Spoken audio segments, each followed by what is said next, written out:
Каты аурулардан соң урын өстендә ятучыларны дөрес итеп тәрбияләү мөһим. Радость халыкка социаль хезмәтләр күрсәтү үзәгендә бу юнәлештә махсус мәктәп эшли. Әлеге укуларда авыруның урын җирен, киемнәрен алыштыру, гигиена процедураларын дөрес итеп үткәрергә өйрәтәләр.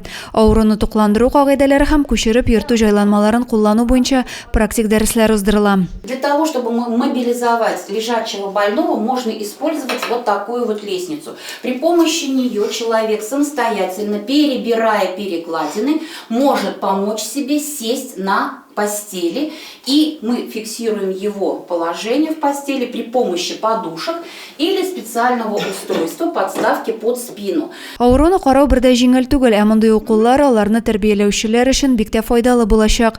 Эшне тагын җиңеләйтү өчен телефонда Зәй шәһәренең кайгырту мәктәбе дип аталган махсус кушымтада булдырылган. Очень богатая библиотека этого приложения, где родственники могут посмотреть видеоролики, прочитать материалы, увидеть на практике, каким образом организуется тот или иной вид ухода. Кайгырту мәктәбе ачылганнан бирле 300-дән артык кеше авыруларны дөрес тәрбияләү буенча белем туплаган. Практик дәресләрдән тыш биредә медицина хезмәткәрләре һәм психолог өйрәтүләре дә булачак.